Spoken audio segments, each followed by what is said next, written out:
ในช่วงเวลาต่อจากนี้ไปธรรมภาพก็ต้องขอถือโอกาสใช้เวลาในส่วนนี้เพื่อจะได้น้อมนำเอาพระสัทธรรมอันเป็นหลักธรรมคำสอนขององค์สมเด็จพระบรมศาสดาสัมมาสัมพุทธเจ้ามาปรารภให้ญาติโยมทั้งหลายให้ได้ยินได้ฟังเพื่อเสริมสร้างศรัทธาคือความเชื่อปาสาทะความเลื่อมใสพร้อมทั้งวิริยะความภาคเพียรให้เกิดขึ้นมีขึ้นในดวงจิตดวงใจของญาติโยมทั้งหลายจนกว่าจะสมควรแก่การเวลาก็ขอเจริญพรญาติโยมที่ประนมมืออยู่ให้ได้วางมือลง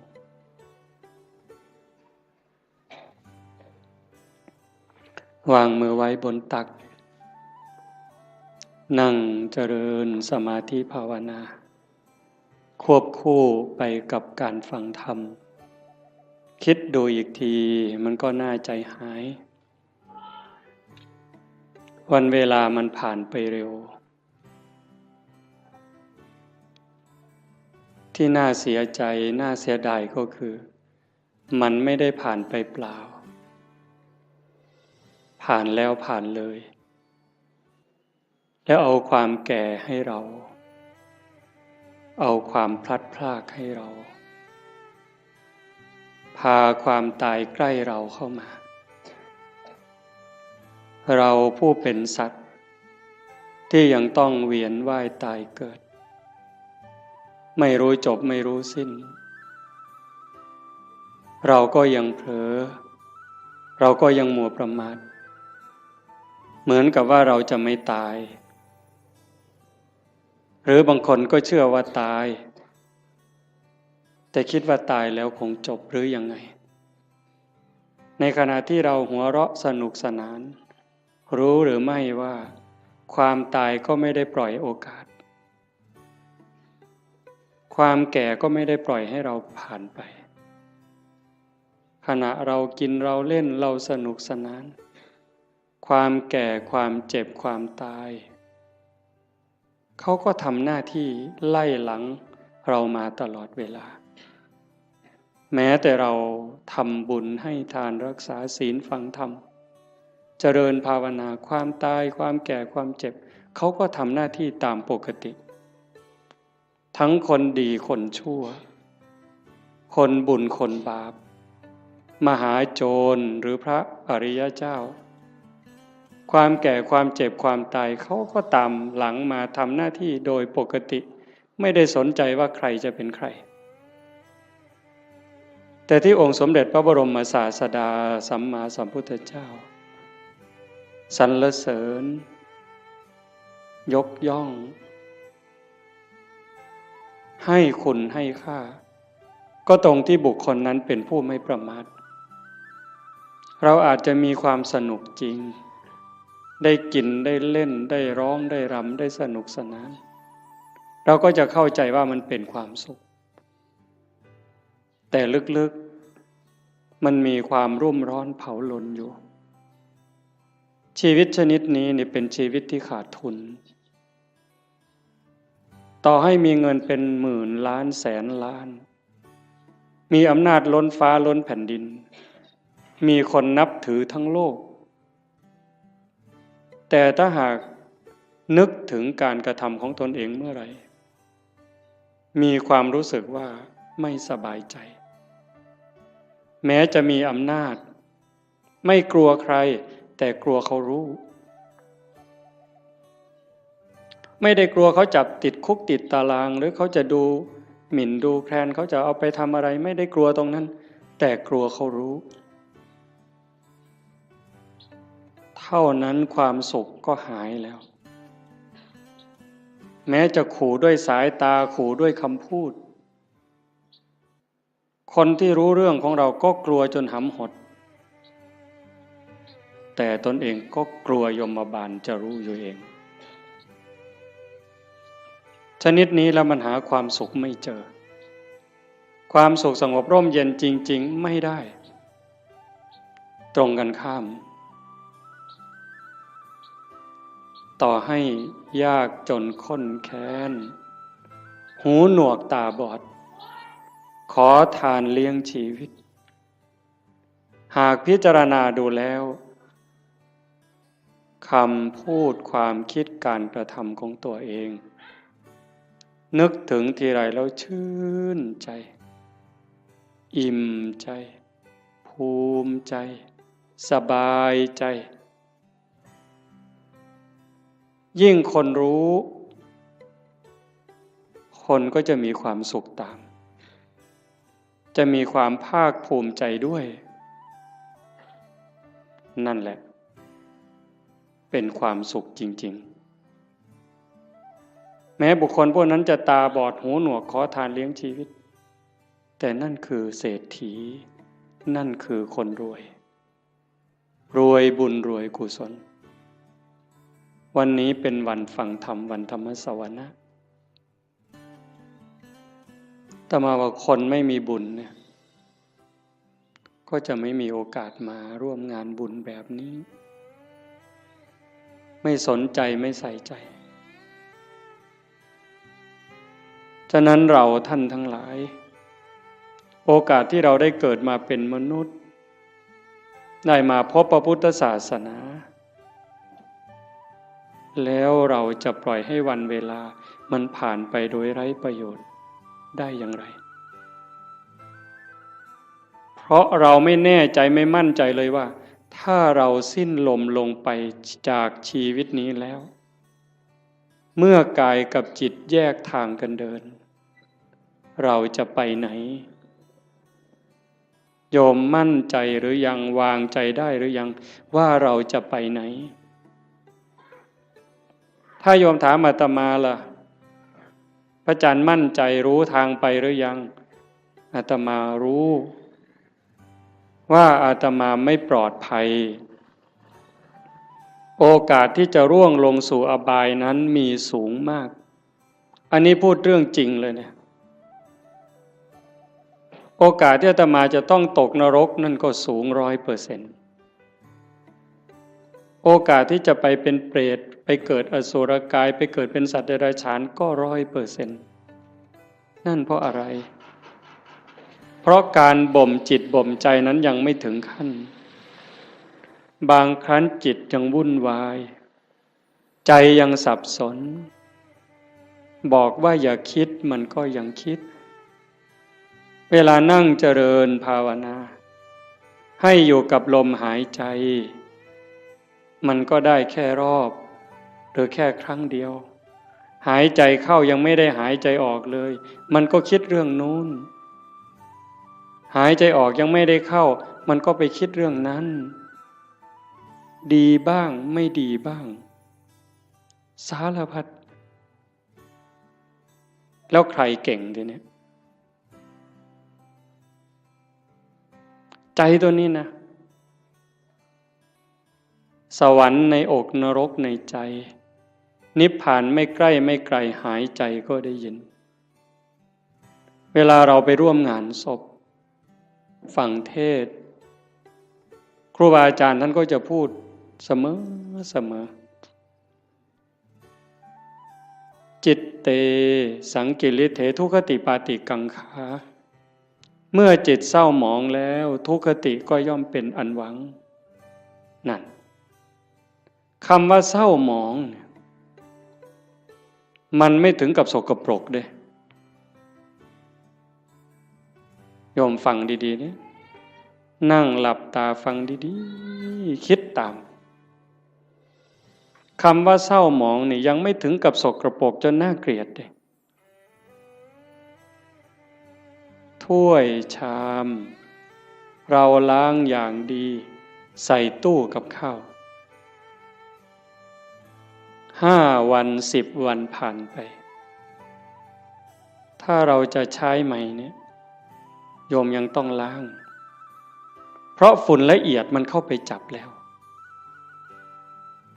ถ้ายิ่งเป็นเดือนเนี่ยเรามือไปขีดดูก็จะเป็นรอยในจานนั้นแต่มันไม่ได้สกปรกเกอะกรังน้ำแกงน้ำข้าวน้ำพริกไม่ได้เกี่ยวถึงขนาดนั้น เชื้อราก็ยังไม่เกิดแต่มันเป็นฝุ่นเข้ามาจับจิตใจเราก็เหมือนกันถ้ามันยังหงุดหงิดยังขุ่นเคืองคนพูดไม่ใช่ว่าไม่ถูกหูหรอกมันเพียงแค่เกิดปฏิฆะขุ่นเคืองเท่านั้นจิตก็เศร้าหมองถ้ามันเกิดบ่อยมันก็จะพัฒนาการจากความหงุดหงิดธรรมดาเป็นความขุ่นเคืองหนักขึ้นจนเป็นความโกรธเป็นอาฆาตพยาบาทตามมาถ้าไม่รีบรักษามันยิ่งกว่ามะเร็งอีกเห็นไหมความโลภก็เหมือนกันความโกรธก็เหมือนกันความอิจฉาริษยาก็เหมือนกันเรื่องกิเลสราคะพวกเหล่านี้นิวรณ์เครื่องกั้นกามราคะเห็นไหมยิ่งปัจจุบันเนี่ยจิตใจคนไหลลงต่ำเรื่องผัวเรื่องเมียเรื่องเพศกามารมณ์เนี่ยมันกัดกินใจคนเนี่ยไม่รู้หนุ่มรู้แก่ไม่มีเวลากลางวันกลางคืนไม่รู้ใครเป็นใครเพราะมันมีสิ่งยั่วยุตลอดเปิดโทรทัศน์ขึ้นมันก็ยั่วแล้วเปิดวิทยุแทบขึ้นมันก็ยั่วแล้วยิ่งมีโทรศัพท์เล่นอินเทอร์เน็ตอะไรเฟซไลน์ลงไปนี่มันจะมีทั้งหมดเขาบอกอย่างนั้นก็จะไปเห็นอะไรหลายอย่างจิตก็จะแตกใจก็จะพังลูกหลานเราก็จนไม่เคารพพ่อแม่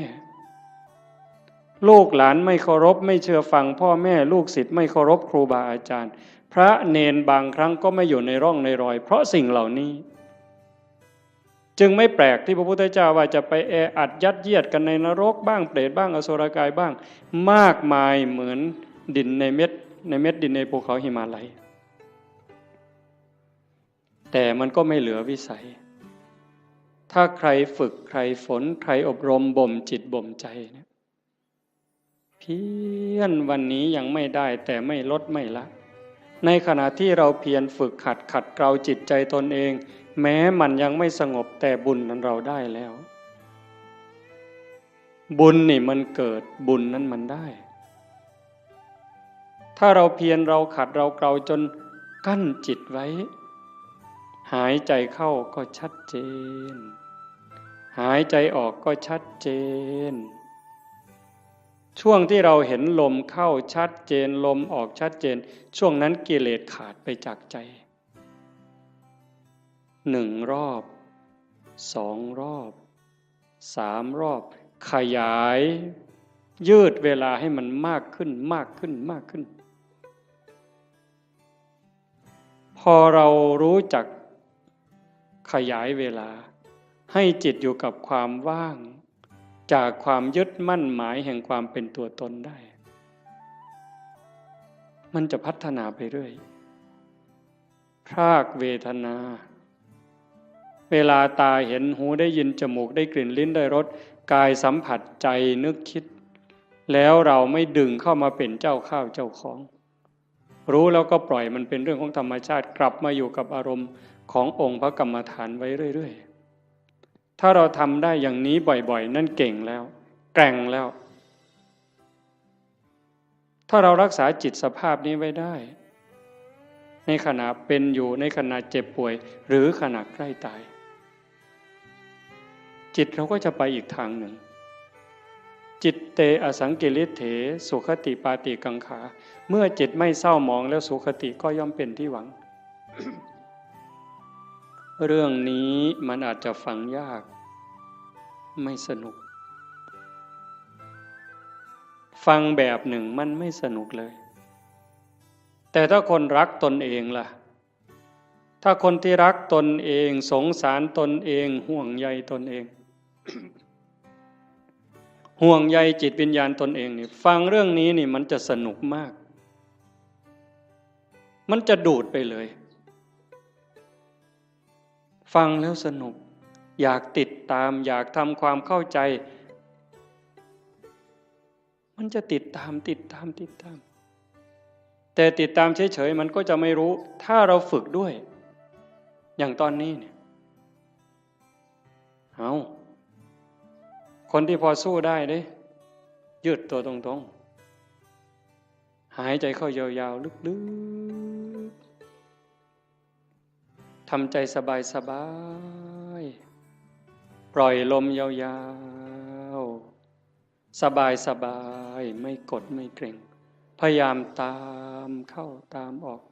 หรือดูที่จุดลมกระทบถ้ามันเห็นอย่างนั้นความอิ่มใจมันจะเกิดวันหนึ่งสองสามวันนี้ยังไม่เท่าไหร่ถ้าเราทำไปเรื่อยๆผ่านวันที่สามผ่านวันที่สี่น้ำตาเริ่มมีนึกอะไรน้ำตาก็จะไหลมีความทุกข์ความวิตกกังวลพอน้อมจิตมาดูลมให้แนบสนิทสติดูที่จุดลมกระทบแนบสนิทลากลมละเอียดเข้ายาวออกยาวความรู้สึกเป็นสุขอิ่มเอิบใจมันก็เกิดมาอันนี้ยังไม่ใช่วิเศษวิโสอะไรหรอกเป็นเรื่องธรรมดาถ้าเราทำไปเรื่อยๆกลั่นจิตกลั่นใจของเราอย่างนี้บุญนั่นมันมากกว่าทอดกฐินเป็น800 ล้านไม่ต้องลงทุนลงแรงเลยนะบุญนี่มันต้องใช้ทุนใช้เงินใช้ทองอยู่ในบางเรื่องทานเนี่ยแต่ว่าการยกจิตยกใจเนี่ยมันไม่ได้ใช้อาศัยบ้างนิดหน่อยการให้ทานเป็นเพียงแค่เครื่องประดับจิตประดับใจให้จิตใจได้อิ่มเอิบได้เป็นเครื่องหมายแต่ถ้าเราทานตัวนี้บริจาคความโกรธบริจาคความหงุดหงิดขุ่นเคืองความเห็นแก่เนื้อแก่ตัวความรู้จักเอารัดเอาเปรียบเนี่ยพยายามสลัดสิ่งนี้ออกไปให้ทานความสะดวกสบายออกไปฝึกฝนอบรมตนพอเราทำอย่างนี้บ่อยๆมันจะได้ติดในองค์อาตมารับประกันเลยนะรับประกันแม้เราจะทุกข์จะยากจะเหน็ดจะเหนื่อยปวดหลังปวดเอวปวดแข้งปวดขาก็เถอะเมื่อเราเพียรทำเข้ามันจะรู้สึกชอบรู้สึกยินดีรู้สึกพอใจแม้บางครั้งที่เราเผลอพอมันทำจนชินบ้างแล้วเวลาเราเผลอมันลักมาอยู่กับลมหายใจความรู้สึกตัวสติสัมปชัญญะลักมาอยู่กับลมหายใจเหมือนกับตอนแรกๆเราฝึกกำลังเดินจงกรมกำลังนั่งสมาธิมันลักไปอยู่กับลูกกับหลานลักไปอยู่กับไร่กับนากับทรัพย์สินสมบัติแบบเดียวกันจิตมันกำลังจะไหลมาทางดีนี่นะ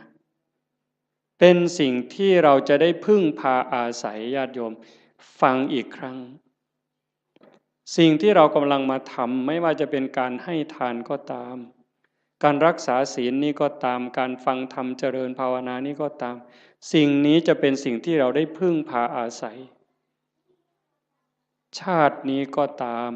ชาติหน้าก็ตามชาติต่อไปก็ตามแม้เวลาเจ็บเวลาป่วยเวลาใกล้ตายจะได้อาศัยสิ่งนี้ยิ่งกว่าแก้วแหวนเงินทองแก้วแหวนเงินทองลูกหลานสามีภรรยาจะมีมากมายมียศมีตำแหน่งยิ่งใหญ่ขนาดไหนถึงเวลาเราเจ็บไข้โยมไปดูเถอะอยู่ในหมู่บ้านก็ตามโรงพยาบาลก็ตามถึงคราวเจ็บป่วยหนักเข้าจริงๆเนี่ยคนจะรักเราจะเป็นสามีภรรยาเป็นลูกเป็นหลานเป็นพ่อแม่พี่น้องเพื่อนสนิทมิตรสหายเขาก็ช่วยไม่ได้แบ่งเจ็บไม่ได้แบ่งป่วยไม่ได้ผ่าตัดแทนไม่ได้กินยาแทนไม่ได้แล้วความหวาดกลัวที่มันเกิดล่ะถ้าบอกว่าต้องผ่าตัดหวาดกลัวไหมกลัวมีดหมอไหม กลัวจะสลบไม่ฟื้นไหมใครแบ่งล่ะพ่อแม่พี่น้องสามีภรรยาเพื่อนพ้อง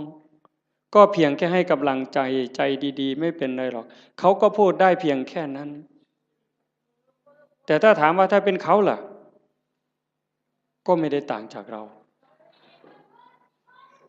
หากเราฝึกจิตฝึกใจให้มันมีความมั่นคงเนี่ย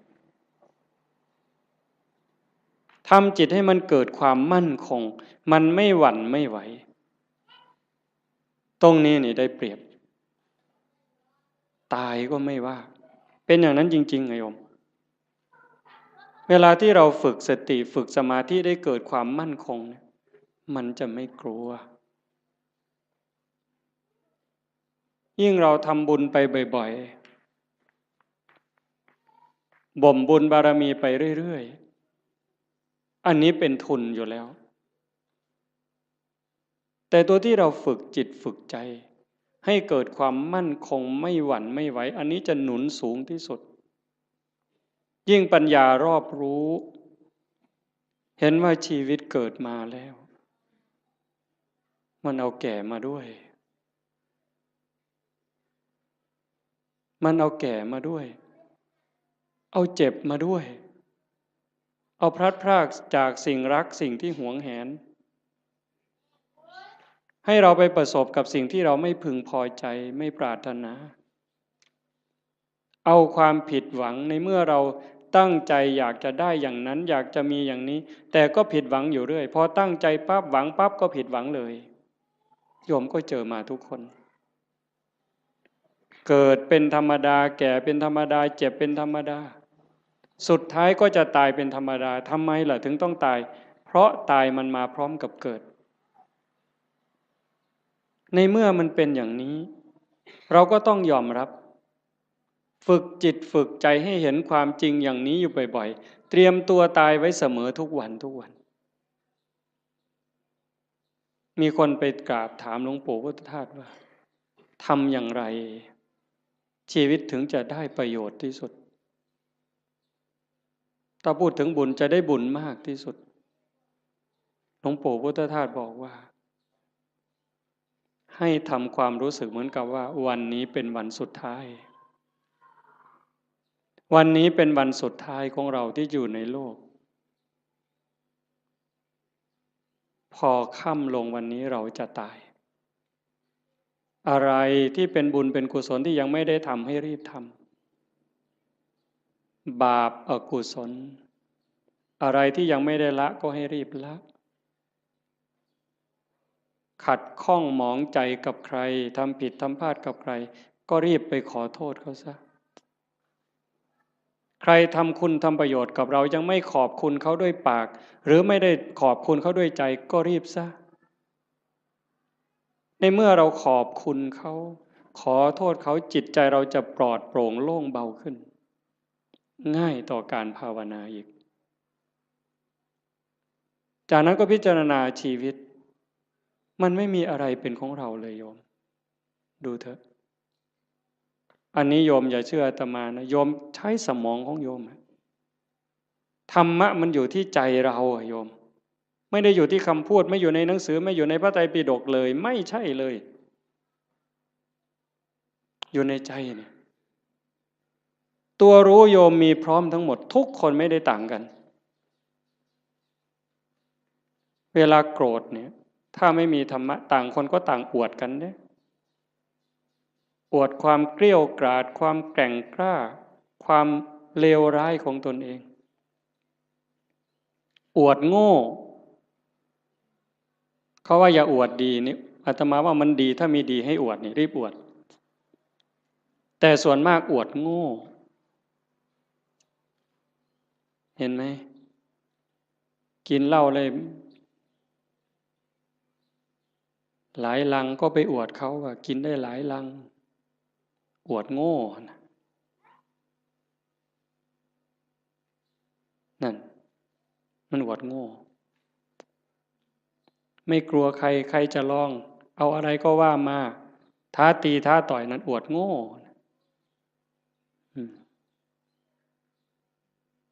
แล้วทำไมว่านั่งสมาธิได้3 วัน ไม่ขยับเลยมาแข่งกันไหมเนี่ยทำไมไม่มีใครคุยตัวนี้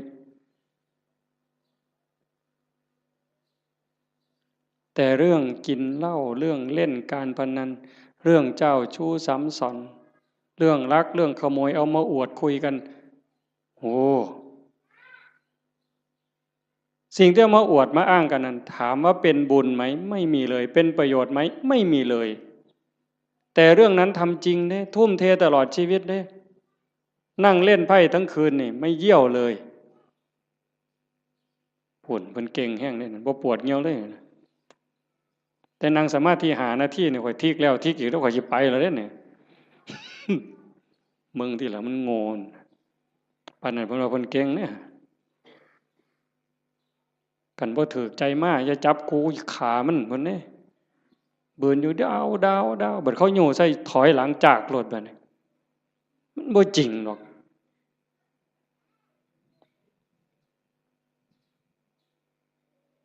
แต่เวลาทำคุณงามความดีนี่โอ้ย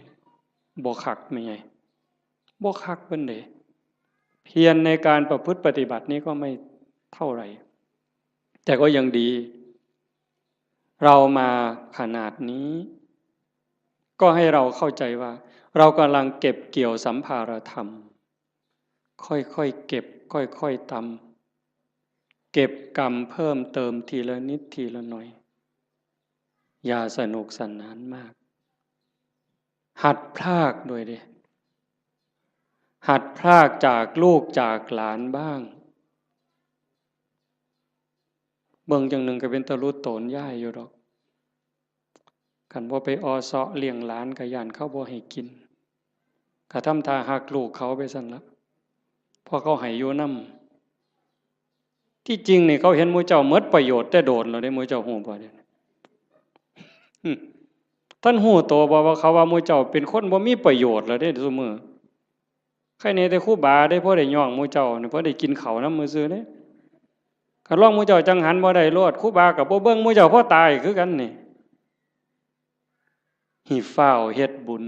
ฟ้าวภาวนาลงวัดลงว่าเอาจริงเอาจังมันสิมีเวลาอีกจักมื้อเจ้าว่าอีกจักหน่อยก็ออกพรรษาแล้วอีก7มื้อนึงลมวีมันนี่ไทยจำบีก็ออกเที่ยวซั่นเด้เพิ่นว่าลมวีไทยจำบีออกเที่ยวจักสิไปไสแล้วไทยจำบีก็ได้ผู้สิตายแน่นี่ล่ะหาเลิกหายามแล้วเพิ่นสิสึกเพิ่นสิไปรวยเพราะปันเก่าหั่นล่ะมันสิได้พอ3มื้อบ่หัวตีดินคือเก่ายังมาคุยตัวเว้ยสิสึกเป็นเลี้ยงแม่บ่มีผู้อยู่นำพ่อนำแม่เพิ่นเอาคือดอกโอ้ยบ่เห็นกลุ่มมือจักหลายออกไปปั๊บศพอยู่แก่คันหัวพุ่นบ่พอข้าวตีกันแล้วบักทิศนั่นเพิ่นว่าแม่ยากอีกบัดนี้ไปเว้าคว่ำไปเสียค่าเหล้าให้มันบักทิศ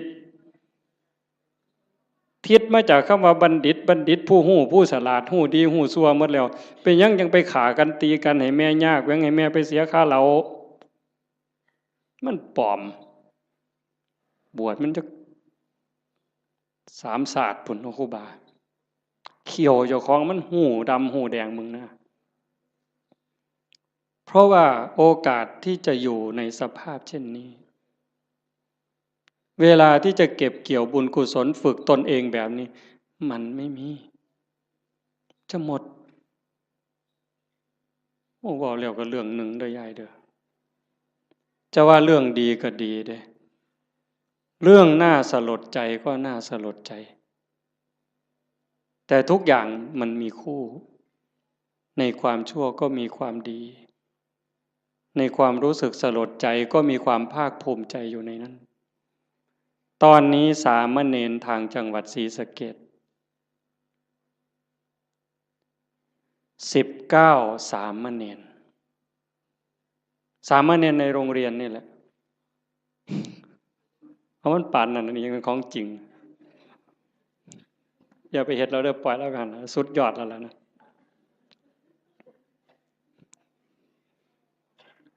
สามเณร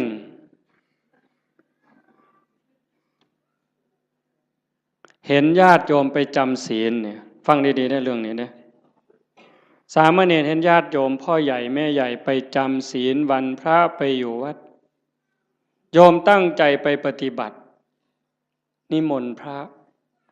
พาเดินจงกรมพระกับผ้ายางจงกรมบ่ได้บูจักดอกเฮ็ดเอาโลดพาทำวัดในขน่อยว่าไปโลดมื้อเจ้านั่นว่าไปโลดบ่แม่นแถวร้อยเอ็ดได้บ่เพิ่นศรีสะเกษดอกมาหัวเฮ็ดหยังเดี๋ยวนี้ครูบาว่าเฮ็ดเอาโลดทำยังไงหลายปีผ่านมา3 ปี5 ปีสามเณรน้อยๆนี่มีใจสามเณรน้อยนี่มีใจขออนุญาตไปปฏิบัติธรรมแบบหนักๆเลยตื่นตี2นอน4 ทุ่มไม่พูดไม่จา19สามเณรเนี่ยไปเพื่อฝึกเดินจงกรมฝึกนั่งสมาธิ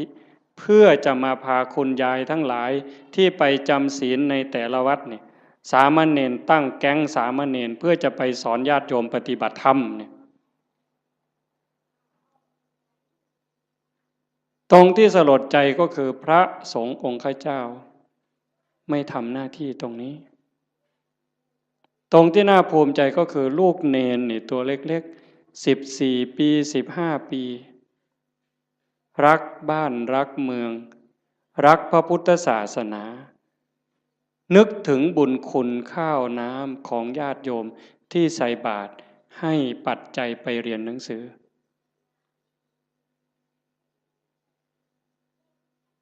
เหตุการณ์นี้เกิดขึ้นแล้วอาตมาได้ยินข่าวอาตมาก็จะสนับสนุนเต็มกำลังเลยตัวเนี้ยฉะนั้นญาติโยมโอกาสที่เราจะมีโอกาสมาร่วมกันฟังธรรมประพฤติปฏิบัติมีครูบาอาจารย์ที่ชักชวนวิงวอนขอร้องให้เราทำอย่างนี้ไม่ใช่เรื่องง่ายเป็นเรื่องที่หายากที่สุดในเมื่อเราได้แล้วมีแล้วพบแล้วเจอแล้วอย่าปล่อยให้มันผ่านไปเปล่าให้เราได้ตั้งใจฝึกฝนอบรมบ่มจิตบ่มใจตนเองอย่าไปเสียดายอย่าไปอาลัยกับความสุขความสบายแบบโลกมากนักอย่าไปอยากร่ำอยากรวยถ้าจะรวยมันก็รวยแล้วเฮ็ดมาตั้งแต่หัวทอบักแข่งหมดตั้งแต่เป็นบ่าวเป็นสาวก็เฮ็ดมาเต็มกำลังแต่งการแต่งงานมีขอบมีขั้วก็หัวหมุนก้นซุบปากกัดตีนยันบาแบกหลังหนุนคำบ่ได้ยืนขึ้นบ่ได้อยู่ปานนั่นมันก็บ่พออยู่พอกินบัดหัวงอกก่อนซ่อนเราสิหวังรวยนี่โอ้ยหมู่ข่อยว่าเจ้ากินยาพิษเม็ดแล้วข่อยว่าเนี่ยข่อยว่าเจ้าบ่พบปัวแล้วคันรวยเจ้ารวยแต่เหิงแล้วสิมารวยเอามือนี่มันบ่แม่นแล้วล่ะพี่ภาษาถามล่ะยามใดเท่านั้นสิมาแม่นบ่ยายได้ยินบ่ย่างผ่านเม่นมายายมื้อเอิ้นใส่บ่ยายเย็นมาหลายมื้อแล้วตัวบ่ว่าตัวฝ้าวเขามันมีอีหยังเป็นของเฮาเนี่ยก็คิดเบิ่งดีๆอีหยังที่เฮาควรอยากได้หลายๆบอกแนวนี้บ่แม่นให้ขี้คร้านเด้อโอ้ยฟังเทศน์แล้วเป็นนี่กูนอนซะดอกเพิ่นสิว่าก็บ่แม่นอีกแนวนั้นเฮ็ดตามสมควรตามกำลังให้มันได้พระพุทธเจ้าเพิ่นบ่สอนให้ขี้คร้านขยันแฮงแต่ดีแต่ว่าให้ฮู้ว่าสิ่งเหล่านี้เนี่ยเป็นสมบัติของโลกบ่โดนเฮาก็จากมันคันเฮาบ่จากมันมันก็สิจากเฮาเทิงตอนเป็นแล้วก็ตอนตายลางเทื่อเฮาเป็นอยู่นี่โจรมาลักไปซ้ ลังเทื่อมันลักเอาโดยมันบ่บอกเฮาลังเทื่อมันมาญาติเอาซื่อๆดีบ่ดีเฮาเจ็บย้อนทรัพย์เจ้าของเขายืมแล้วบ่คืนอันนี้ก็มีอยู่เห็นบ่อันนั้นของภายนอก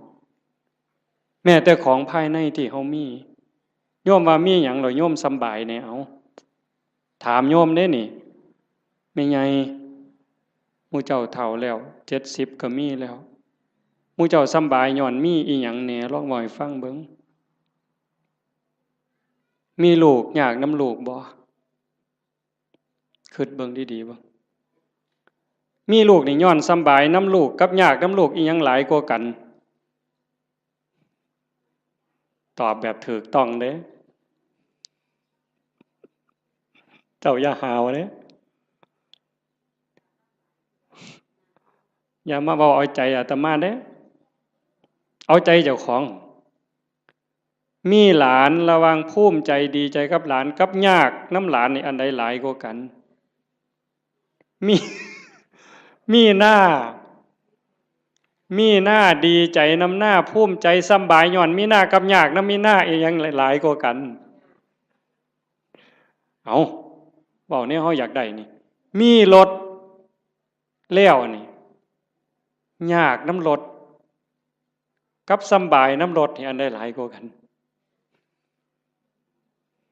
จักหน่อยมันก็ว่าน้ำมันหมดน้ำมันเชื้อเพลิงหมดน้ำมันเครื่องหมดยางเหี่ยนเบรกบ่ดีไฟบ่ออกแต่บ่ดังตำรวจจับเอาที่ไรเจ้าบ่ต้องบอกไปส้นไปขวมนี่อันนั้นของทั้งนอกสร้างมันตัวนั้นรถเพ่บ่ซ่อมจูดไฟถิ่มก็บ่เดือดร้อนดอกเว้าพื้นเจ้านี่บัดเจ้ามีตานี่เจ้ายากน้ำตาบ่เอา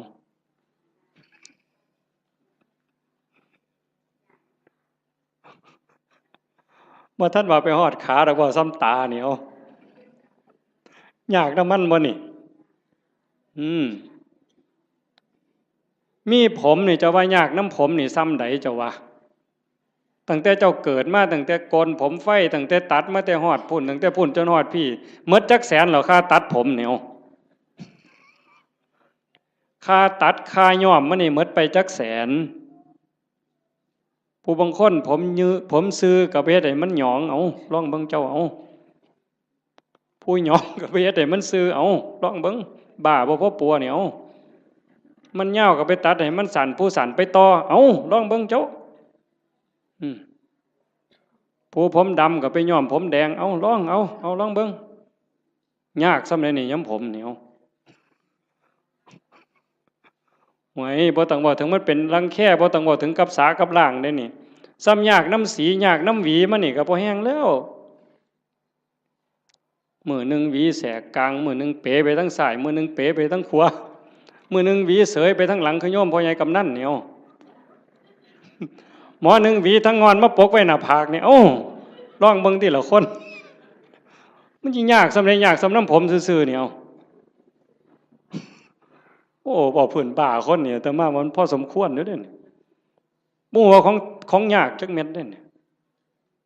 ตั้งแต่ก่อนหวีเรียบร้อยสมมุติมันเฮ็ดเป็นตั้งเฮ็ดหัวจรวดขึ้นมาอีกก็เทื่อมันสิเฮ็ดได้ไม่ไงอันนี้พื้นผมเนี่ยตาก็ยากน้ำตาขันมันเป็นโรคต่อกระจกต่อเนื้อต่อลมต่อหินเอาทีละหูล่ะยากน้ำหูบ่มันก็ดีอยู่มันได้ยินแต่ว่าได้ยินเขาด่าก็ขอบมันมีหูนี่ล่ะเว้ยคันกูหูหนวกกูก็สิบ่เดือดร้อนซะดอก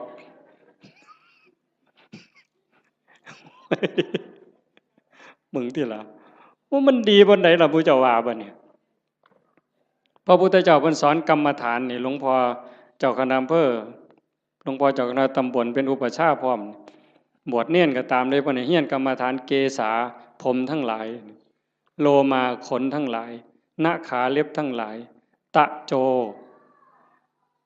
อีหยังทันตาฟันตะโจหนังผมขนเล็บฟันหนัง ตั้งแต่ขนตาซื่อๆนี่ไม่ไงยากบ่ขนตาเจ้าวะมันก็บ่ได้ยากนะมันปานใดล่ะมันอยู่ซื่อๆบัดมันโลนเข้ามาแท่งเข้าทั้งในนี่เจ้าโอ้ยกูมาคือละงนหวยคักแต่น้อบัดนี้เนาะขนตาซื่อๆนี่ได้นี่บ่พอล้มพอตายแต่มันหันหนหวยเนาะแขวบาดนี้เอาผมขนเล็บเอาเล็บก่อนตัดมาหลายปานใดนี่เล็บหมดมีดจักดวงขูดไปเท่าใดอันนี้ง่ายๆได้แบบครูบาตัดทิ่มแล้วกันแล้วแต่คันของไม่ออกได้บัดนี้ซุมื้อนี้ย้อมสีซื่อๆก็บ่พอจักเอาหยังมาแต้มอีกบัดนี้โอ้ยแต่งเล็บเทื่อนึงนี่ซื้อปุ๋ยได้3กระสอบแม่ใหญ่บ้าบ่เจ้าว่าหั่น จักเล็บมือเล็บตีนเนี่ยอันนี้กรรมฐานในพระพุทธเจ้าให้เฮียนเด้เล็บตีน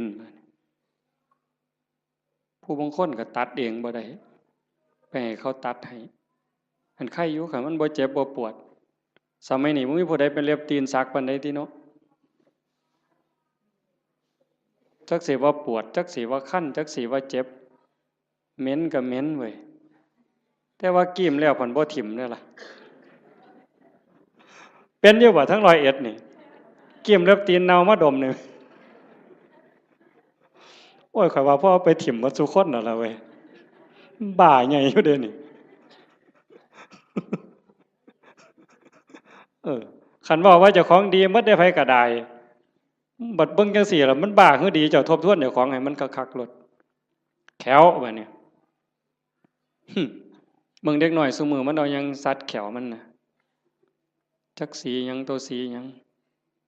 แปลงแล้วก็บ่พอต้องมีแนวมาม่วนปากอีกเขาก็หนูทางมาโฆษณาล่อเฮาเด้เห็นแนวม่วนปากกันเนี่ยถ้ามาบ่หารใส่เว้ยโยมเอามาถวายยามใดอาตมาก็มีแต่ขี้เดียดไว้จักคิดแนวใดอาตมาบ่เข้าใจเจ้าของคือกันล่อให้ผู้อื่นเสยเอาไปแนวว่าซั่นปานเฮาสิโซกปรกปานนั้นเนาะสีแขวเราก็สิแล้วตัวเว้ยม่วนปากเราก็สิแล้วตัวยังสิมาม่วนปากอีหยังลิตเตอรีนอีกทุกซอกทุกมุมอยู่กูบ่ใส่น้ำสูกูบ่ปวงปานนั้นดอกเว้ยบัดมันแขวปวดขึ้นมาเด้บัดปวดมาเจ็บมาบัดได้ยิ้มใส่กันตอนเป็นบ่าวเป็นสาวเพิ่นก็ว่าเพิ่นคักพุ่นล่ะมีความสุขอยู่ยิ้มใส่กันนั่นแต่ว่ามันปวดขึ้นมานี่แล้วแม่ใหญ่บัดนี้ไว้โยม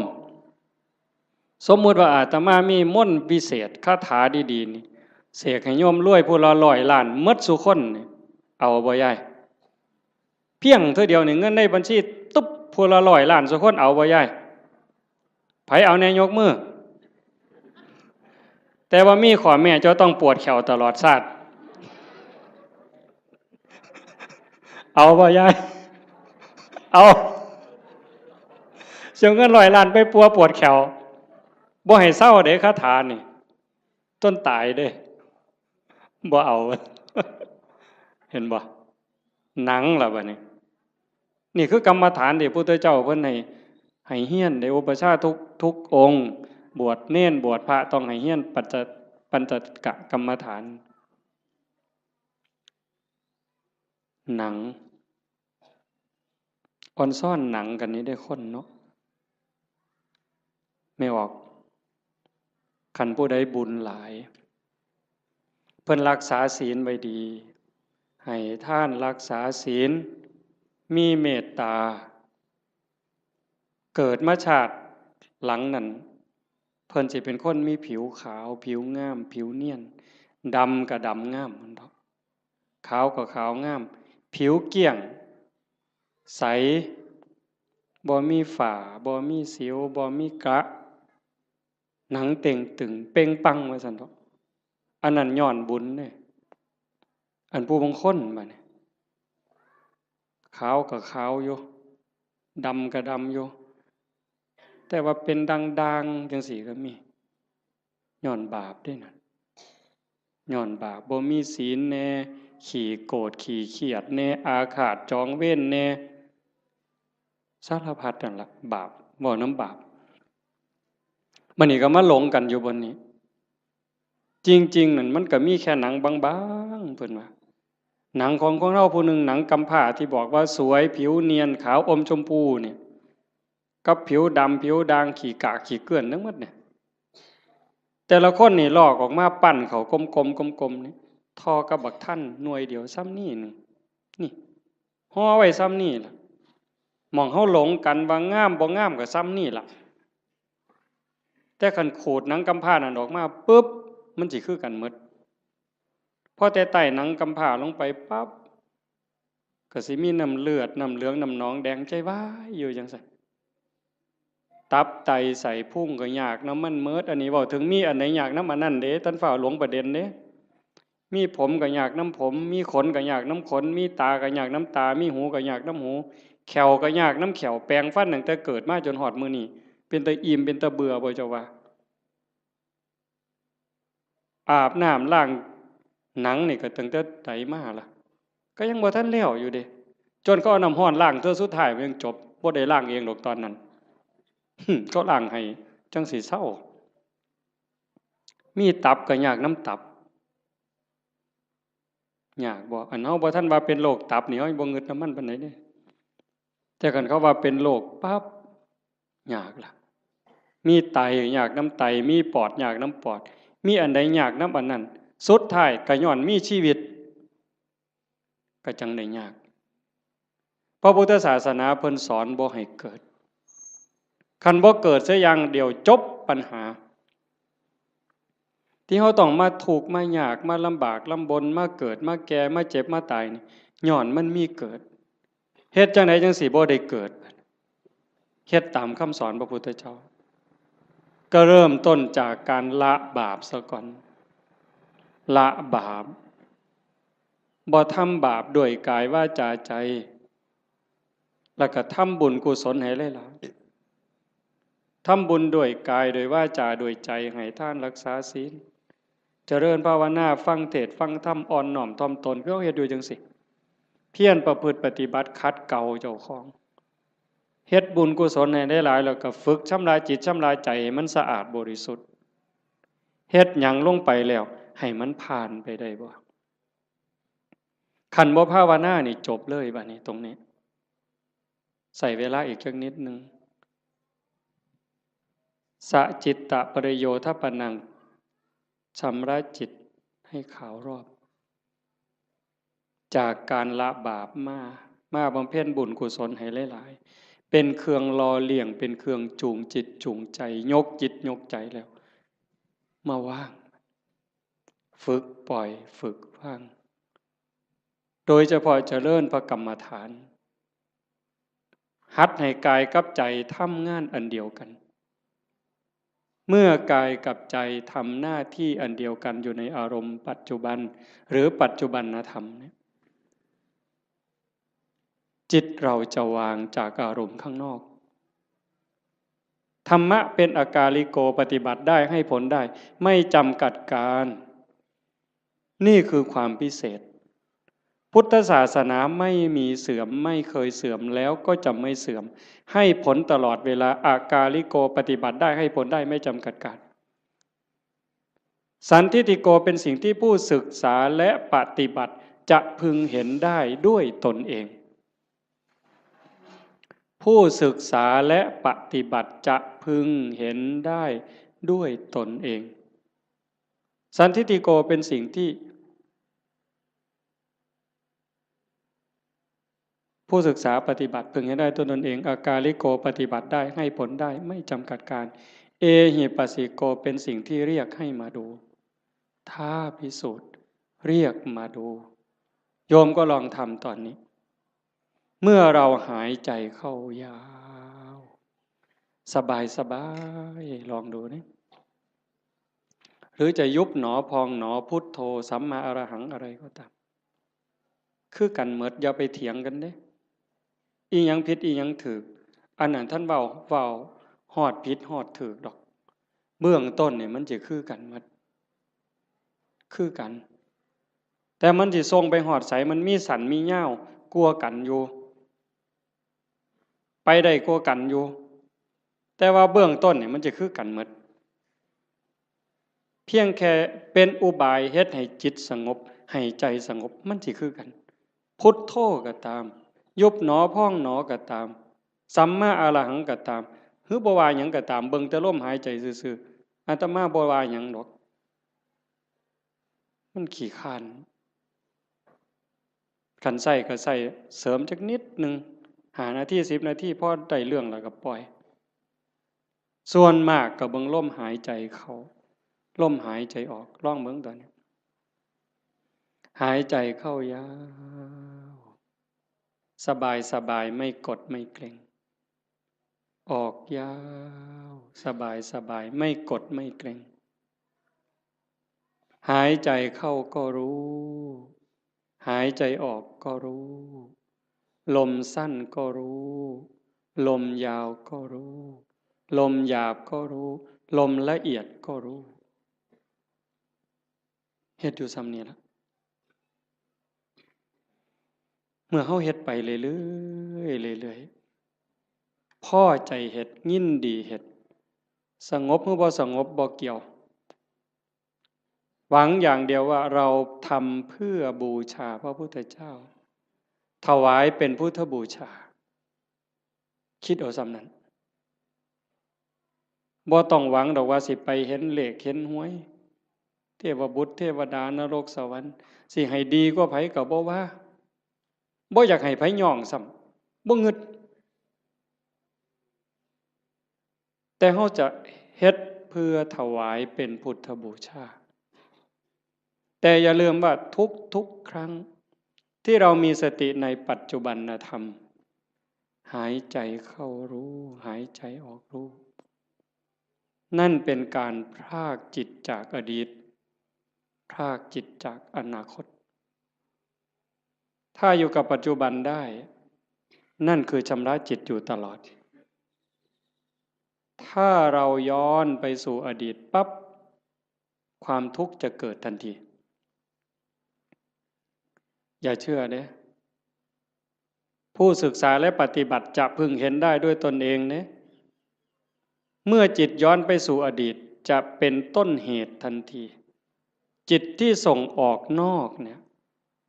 เป็นสมุทัยผลที่เกิดจากจะส่งจิตออกนอกเนี่ยจะเป็นทุกข์ย้อนไปอดีตปั๊บคือเห็นตอนเป็นบ่าวเป็นสาวมือเจ้าไปเลี้ยงงัวไปจีบกันเป็นยังไงคือหอดความเก่าความหลังจิตหล่องลอยไปแล้วลังเธอก็ดีใจก็ย้อนความหลงนั่นแหละทุกข์ได้ฮะเห็นเขาบอกให้เสียใจเห็นเขานอกใจคือคนนั้นด่าคนนี้ว่าเฮาคนนั้นเอาเปรียบเฮาทุกข์อีกโกรธอาฆาตเป็นทุกข์เห็นบ่ขันบ่ย้อนไปอดีตเตลิดไปสู่อนาคตมื้ออื่นสิเป็นจังใดสิกินหยังอยู่หยังลูกสิเป็นจังใดหลานสิเป็นจังใดทุกข์อีกล่ะวาดวิมานในอากาศหวังกระทุกข์แต่ขันอยู่กับปัจจุบันปั๊บย้อนกลับมาอยู่ในลมหายใจหรืออยู่ที่พุทโธหรือสัมมาอรหังยุบหนอพองหนอปั๊บจิตพรากจากอดีตพรากจากอนาคตมาอยู่กับปัจจุบันจิตจะมีความสงบขึ้นมาถ้าเขาทำให้มันต่อจาก1 รอบหายใจเข้ายาวรู้ออกรู้1 รอบเข้ายาวออกยาว2 รอบขันติดต่อกัน1 รอบ2 รอบ3 รอบ4 รอบเก่งเด้บ่เฮ็ดได้ง่ายปานใดเด้ลองเบิ่งนี่เอายืดตัวตรงๆสบายๆแขนขาบ่ต้องเกร็งหายใจเข้ายาวออกยาวให้มันเห็น1 รอบถือว่าเก่งแล้วเห็นลมเข้ายาวๆออกยาวๆแบบจิตบ่แป๊บๆบ่ไปทั้งหน้าบ่มาทั้งหลังแต่อยู่กับหม่องจุดลมกระทบหรือสิตามลมไปก็ตามเห็นจังสั่นชัดเจนปั๊บนี่แม่ใหญ่ได้บุญหลายกว่าทอดกฐินเด้อเห็นลมเข้าลมออกรอบเดียวนี่ล่ะหายใจเข้าปั๊บสุดปุ๊บมันหยุด นิดนึงมันออกมายาวปึ๊บหยุดปุ๊บซ้ำนี่ได้หลายกว่าทอดกฐิน1 กองขันมันได้2 รอบล่ะหลายกว่ากฐิน3 กองขันมันได้3 รอบหลายกว่ากฐิน5 กองเฮ็ดไปเรื่อยๆเรื่อยๆความมั่นคงความหนักแน่นความมีเหตุมีผลมันจะเกิดขึ้นมาเลยอาตมาเห็นแนวนั้นเด้ความมั่นคงความบ่ย้านบ่หวั่นบ่เกรงคันมันถูกแล้วก็ถูกหลดตรงนี้มันจะเป็นสมบัติซอยเฮาย่ามเจ็บย่ามไข้ย่ามผิดหวังย่ามสมหวังมันก็จะไหลไปเรื่อยจากการได้ความสงบความร่มเย็นบางสีบ่หาแต่หลายดอกบ่ทันเก่งอีหยังดอกซำนั้นแต่มันจะพัฒนาไปมันจะลุ่มลึกไปโดยลำดับลาดเอียงไปโดยลำดับไม่โกรกชันเหมือนภูเขาขาดพระพุทธเจ้าพูดว่าซั่นเด้ธรรมะของพระองค์นั้นลุ่มลึกไปโดยลำดับลาดเอียงไปโดยลำดับไม่โกรกชันเหมือนภูเขาขาดมันจะคอยเพิ่มคอยเติมคอยเพิ่มคอยเติมความหนักแน่นความร่มเย็นหลายขึ้นความสุขหลายขึ้นนะยายพระพุทธเจ้าเพิ่นบอกว่านัตถิสันติปรังสุขขังความสุขอื่นยิ่งกว่าความสงบไม่มีบ่มีวันเถียงเด้ความสุขอื่นยิ่งกว่าความสงบบ่มีอันนี้เพียงแค่เฮาสงบกายสงบภายนอกการเฮาอยู่บ้านเสียงโทรทัศน์เสียงหมาเสียงแมวเสียงลูกเสียงหลานเสียงวิทยุเสียงมอเตอร์ไซค์เสียงเด็กน้อยตีกันขากันหายแอวหนหูหนหวยจักหยังตัวหยังเป็นจังไดบัดเฮามาอยู่วัดปุ๊บงัวก็บ่ยากหน้าก็บ่ยากหลานก็บ่ยากลูกก็บ่ยากอยู่แต่เจ้าของเป็นจังไดซ้ำนี่สำบายขึ้นอันนี้ทั้งนอกเด้ถ้าใจเฮาที่มันเคยวุ่นวายเดี๋ยวก็ไปฮักเดี๋ยวก็ไปสั่งเดี๋ยวก็อิจฉาเดี๋ยวก็น้อยใจเดี๋ยวก็ดูหมิ่นดูแค้นผู้อื่นรักโกรธเกลียดกลัวทั้งรักทั้งโกรธทั้งเกลียดทั้งกลัวทั้งย้านมันรบกวนจิตอยู่ตลอดขึ้นลงแต่คันเฮาอยู่กับลมหายใจคือพุทโธปึ๊บหายใจเข้ารู้หายใจออกรู้ปึ๊บเข้าหูออกหูเข้าหูออกหูจิตเริ่มนิ่งลงสงบลงสงบลงความอิ่มใจมันจะค่อยเกิดเอาไปเอามาพอ3 มื้อ4 มื้อ5 มื้อนั่งอยู่ซื่อๆน้ำตาก็ไหลดิไม่ออกสิเคยหลายคนเวลาตั้งใจเฮ็ดเนี่ยตั้งเถื่อคิดฮอดแม่คิดฮอดพ่อคิดฮอดผู้มีคุณคันเพิ่นยังอยู่ก็อยากให้เพิ่นได้เฮ็ดคิดฮอดเพิ่นอยู่ไสน้อมันเฮ็ดแทนบ่ได้เงินแสนเงินล้านก็ซื้อบ่ได้คันเพิ่นตายแฮงแต่คิดฮอดหลายเบิดเพิ่นเว้ากันบ่ฮู้เรื่องจักอยู่ไส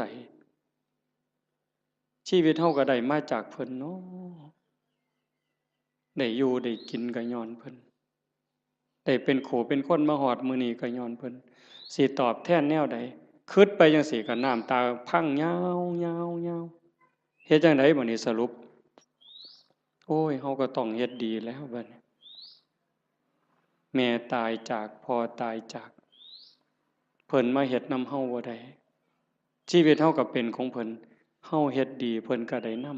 ำสิตั้งใจเฮ็ดดี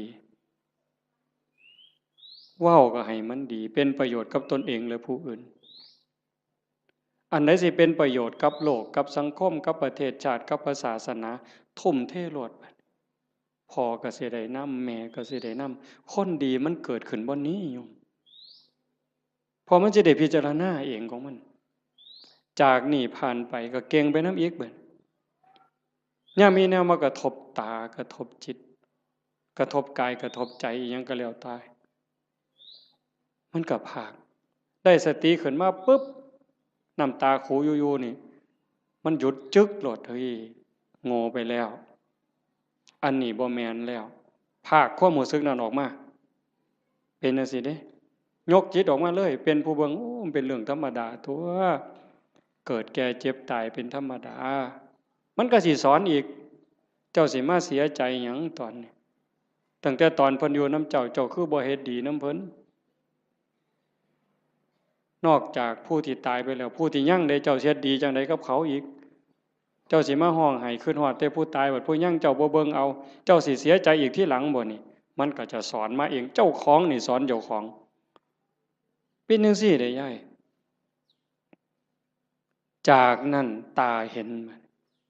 หูได้ยินจมูกได้กลิ่นลิ้นได้รสสติมันมาท่านปุ๊บเคยหักมันก็สิตัดจึดออกบ่หักเคยเป็นตาสร้างมันสิตัดจึกบ่สร้างนำบ่หักนำบ่สร้างนำบ่ยินดีนำบ่ยินหายนำมันจะอยู่กับมันอย่างเดียวฮอดกินข้าวกินน้ำแซ่บมันก็บ่แซ่บบ่แซ่บมันก็บ่แม่นบ่แซ่บมันหู้ซื่อๆแล้วก็แล้วด่ากับย่องซ้ำกันบัดเจ้าสิสรรเสริญเจ้าสินินทาสิดูถูกข่อยก็ซ้ำเก่ามันเข้าใจอ่ะนี่คือการยกจิตเด้อโยมบ่แม่นเฮาสิมาเอาบุญซื่อๆเด้ครูบาคือกันเด้บวชเอาบุญน่ะมันเป็นเรื่องเด็กน้อยนี่ไงเว้าหมู่เจ้านำนะซะบัดนี้อันพากันมาวัดมาว่ามาฟังเทศน์ฟังธรรมขี่รถไปฟังเทศน์บ้านนั้นบ้านนี้ไปเพี้ยนบ้านนั้นบ้านนี้ไปทำวัดเช้าวัดเย็นน้ำวัดน้ำครูบาอาจารย์ไปเอาบุญน่ะเด็กน้อยเศร้าเล่นเฮือนน้อยได้บ่เดี๋ยวนี้ฮะเรื่องเอาบุญนั้นเป็นเรื่องเด็กน้อยซะแล้วแต่ก็จำเป็นเด้เด็กน้อยมันต้องเอาขนมอ้อยเด้เอาไข่เค็มอ้อยเด้เอาบักขามอ้อยก็เอาเด้แต่ว่าเฮาก็ต้องใหญ่ขึ้นมานำจากการไปวัดไปว่าเพื่อเอาบุญให้เป็นการศึกษาเรียนรู้ธรรมพัฒนาเจ้าของยกระดับจิตเจ้าของกายนี่ยกบ่ได้แล้วล่ะนี่แต่สิสุดไปสุดไปสุดไปจักมือก็สิดับถิ่มไปล่ะใจนี่ตัวมันบ่ตายนี่ยกใจให้มันสูงก่อนตายนี่แหมแบบว่าเขาด่าบ่เครียดนี่เฮ็ดง่ายบ่ยายเขารักของบ่เสียดายนี่เฮ็ดง่ายบ่ยากเด้คันเฮาบ่ฝึกมื้อนี้สิไปฝึกมื้อใดบัดจังว่าวัดมาว่ามาปฏิบัติคือการมาฝึกเจ้าของยกใจเจ้าของอย่าให้มันไปยินดียินหายอย่ายินดีในเวลากระทบกับอารมณ์ที่น่ายินดีอย่ายินร้ายในอารมณ์ที่น่ายินร้ายมันเฮ็ดบ่ทันใดมื้อนี้ก็เพียรมันฝึกมันฝนมันประพฤติปฏิบัติเฮ็ดเอาคันเฮาเข้าใจแล้วมันจะหูทางเฮ็ดอยู่เด้มื้อเช้าอาตมาบอกโยมวัดโน่นกุลมว่าจากมื้อนี้ไปนี่ให้หาข้อบกพร่องเจ้าของทุกคนหาจุดอ่อนเจ้าของคิดพอปั๊บเขียนใส่กระดาษหน่อยไว้รถนี่เฮามีจุดอ่อนบนนี้ขี้น้อยใจขี้โกรธคือมักย่องเจ้าของว่าเจ้าของดีกว่าเขาหลายเห็นให้มันเห็นด้วยใจเข้าใจเจ้าของเบิ่งเจ้าของให้มันคักเห็นจุดอ่อนแล้วก็แก้นั่นล่ะย่อสิดีขึ้นดีขึ้นดีขึ้นดีขึ้นให้หักผู้อื่นสงสารผู้อื่นเห็นใจผู้อื่นให้หลายขึ้นโอ้มันได้ขอคิดหลายอยู่ดิเบิ่งหนังพระพุทธเจ้าโยมเพิ่นเอาไปให้เบิ่งอาตมาก็ได้เบิ่งข้าวนึงเพิ่นคือดีแท้มองนี่มองประเสริฐหลายสิว่าเครียดให้คนนี่ตั้งแต่เกิดมาเราสิบ่มีจักเม็ดเลยนั่นคือน้ำใจที่เพิ่นฝึกฝนมา20อสงไขยกำไรแสนมหากัปจนลงตัวชาติสุดท้ายนี่ไผสิเฮ็ดหยังก็บ่มีเครียดบ่มีขมบ่มีโกรธบ่มีบ่พอใจบ่มีหงุดหงิดมีแต่เมตตามีแต่เห็นใจ โยมก็มีคือกันสภาพจิตนี่แต่มันบ่ทันใหญ่มันบ่ทันเจริญฝึกมันเลี้ยงใจตัวนี้มันใหญ่ขึ้นคันเฮาอยากเป็นคือเพิ่นเด้คันเฮาอยากเป็นคือพระพุทธเจ้าอยากให้พุทธะเกิดขึ้นกับเฮาทุกคนเป็นพุทธะได้เป็นม่านได้ไม่ใหญ่ก็เป็นม่านได้เป็นม่านเจ้าของเป็นพุทธะก็ได้เจ้าสิเลี้ยงหยังในใจเจ้าให้มันใหญ่ให้อภัยให้ไวที่สุดเมื่อวานนี่อาตมาตั้งแต่วันที่12เมิดวัดยึดโทรศัพท์ปิดเข้ากล่องเก็บเข้าห้องใหญ่ปิดประตูล็อกกุญแจเลยแต่อาตมาย่านบ่แน่นอนก็เลยเอามาโทรตอนแรงๆโทรถามโยมคันนี่ว่าเป็นอีหยังเฮ็ดจังไดกันแน่มันนี่มันโยมทางกรุงเทพโทรมาคุยกันเพิ่นก็ว่ามีเรื่องบางอย่างที่บ่พอใจกันอาตมาก็เลยว่าคันท่าคิดว่าเป็นลูกศิษย์พระพุทธเจ้าก็อย่าเครียดคันให้อภัยเป็นลูกศิษย์พระพุทธเจ้าถ้าผูกโกรธเป็นลูกศิษย์พญามารโว้ยบ่เอาแล้วแนวนี้เว้ยว่าโยมลงเป็นลูกศิษย์พระพุทธเจ้าเพิ่นว่าเอ้าเจ้าเป็นลูกศิษย์พระพุทธเจ้าเจ้าก็อย่าไปเครียดติล่ะเศร้าเครียดติล่ะบ่แม่นผู้ใดให้เจ้าเป็นได้เจ้าเป็นเองแน่นั่นว่าโอ้ยถ้าอย่างนั้นโยมไม่โกรธแล้วเพิ่นว่าถ้าโกรธถ้าแค้นถ้าอาฆาตก็เป็นลูกศิษย์พระเทวทัตหลุดแล้วเจ้าเอาวะล่ะเลยพระเทวทัตไปฮอดลูกศิษย์พญามารพุ่นแต่ขันหูจักให้อภัยผู้อื่นสงสารเมตตาผู้อื่นให้โอกาสผู้อื่นเป็นลูกศิษย์พระพุทธเจ้าพุทธังสรณังคัจฉามิเพิ่นว่าเด้ไม่ใหญ่ว่าอยู่บ่พุทธังสรณังคัจฉามิเพิ่นว่าเด้ธัมมังสรณังคัจฉามิสังฆังสรณังคัจฉามิทุติยัมปิแม้ครั้งที่2ตติยัมปิแม้ครั้งที่3ข้าพระพุทธเจ้าถือเอาพระพุทธเจ้าถือเอาพระธรรมถือเอาพระสงฆ์เป็นที่พึ่งเป็นที่ระลึกถึงจะปฏิบัติตามพระพุทธพระธรรมพระสงฆ์บุญเพิ่นเว้าอ่ะแต่บัดเครียดให้หมู่นั่นหน้างอลองคองเว้ยตัวพระพุทธเจ้าพุ่นมานี่เจ้าโอ้ยจะไปไว้ไสบาปบัดนี้ตัวหลวงพ่อเจ้าคณะอำเภอกับบาปอยู่มันก็บ่ปานตัวพระพุทธเจ้าเด้อตัวครั้งที่1ยังบ่พอได้แม้ครั้งที่2เพิ่นยังว่ายืนยันอีกอยู่นี่ทุติยัมปิแม้ครั้งที่2ตติยัมปิแม้ครั้งที่3ยังเครียดให้หมู่อยู่เบิ่งที่ละกิเลสมันบ่ปล่อยเจ้าง่ายๆได้แม่ใหญ่คันเจ้าบ่ตั้งอกตั้งใจนี่บ่ทันเด้เบิ่งเจ้าของให้คักเด้อสิสรุปแล้วเด้เบิ่งเจ้าของให้ดีๆทบทวนตั้งแต่เฮาเข้าวัดมาจนฮอดมื้อนี้เฮาดีขึ้นกว่าเก่าบ่เฮ้ยยายตัดสินด้วยความเป็นธรรมเด้เจ้าของนั่นล่ะฮู้เองตัดสินเจ้าของว่าดีขึ้นกว่าเก่าบ่ความโลภกูลดลงบ่น้อ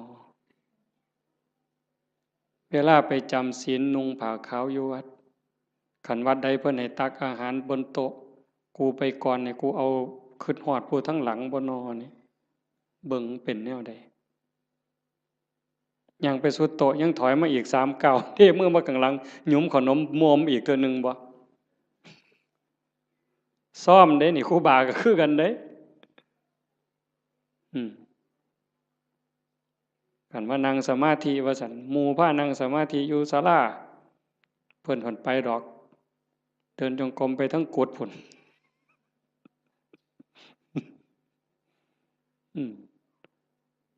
ยามปฏิบัติธรรมงานปริวาสคือกันยามหมู่เดินจงกรมเป็นแถวเพิ่นก็ไปดอกทำท่าไปห้องน้ำฉลาดได้กิเลสผู้ใดสอนมันเจ้าวะมันหูจักเอาโตรอดคอรอแค่แลแก้โตนี่ไว้ปานเกียจักผู้ใดสอนมันปานนั่นได้มันนี่ให้กว่าน้ำยังวะทิ่มกับตาลงน้ำจักมันเข้าตาใดตัวตาใดแล้วหมู่เจ้านี่คือกัน คันลองเฮ็ดหยังผิดหมู่เหลียวเบิ่งนี่เพิ่นแก้ตัวปั๊บโลดดอกนั่งฟังเทศน์ตอดเงาเงึกหมู่เหลียวเบิ่งเพิ่นทำท่าเกาหัวเสยเพิ่นเด้บ่ได้ว่าเจ้าของเงานอนจักเม็ดเด้หั่นมันฉลาดปานนั้นจักผู้ใดบอกมันหยังวะ